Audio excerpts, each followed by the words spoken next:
এই ফ্যাসিবাদ বিরোধী রাজনৈতিক সংগ্রাম, গণতান্ত্রিক সংগ্রামের সুদীর্ঘ 16-17 বছর তিনি নেতৃত্ব দিয়েছেন আমাদের। তো সুতরাং আমরা চাই যেন তার এই ঐতিহাসিক প্রত্যাবর্তন যেন বিগত 55 বছরের ইতিহাসে যেভাবে যা কিছু দৃষ্টান্ত হয়েছে তাকে ছাড়িয়ে যায়, এবং আগামী 55 বছরের ইতিহাসও যেন সেরকম কোনো ঐতিহাসিক ঘটনা না হয়, সেরকম একটা আমরা স্মরণীয় করে রাখার জন্যই আমাদের সমস্ত আয়োজন হচ্ছে। আশা করি সারা দেশের মানুষ এই জন্য অপেক্ষা করছে। বাংলাদেশ বিমানের যেটা নিয়মিত ফ্লাইট, যেটা কমার্শিয়াল ফ্লাইট, সেটাতেই উনি আসছেন, এবং সেটা ল্যান্ডিং টাইমটা 11:55 ঢাকা বিমানবন্দরে, 12টাই বলতে পারি আমরা।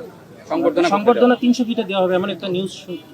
আমরা জায়গাগুলো দেখছি, যেহেতু বাংলাদেশের জনগণ তাকে এক নজর দেখার জন্য উদ্গ্রীব হয়ে আছে, উন্মুখ হয়ে আছে, এবং তার দুটো কথা শোনার জন্য উন্মুখ হয়ে আছে, সেই জন্য আমরা ব্যবস্থা করার চেষ্টা করছি কোন জায়গায় হলে সেটা ভালো হয়, এবং আমরা সেটাকে অ্যাকোমোডেট করতে পারবো, সবাইকে আসতে পারবো, জনদুর্ভোগ যাতে না হয়, সবকিছু বিবেচনায় আমরা জায়গাগুলো পরিদর্শন করছি, আপনারা জানতে পারবেন।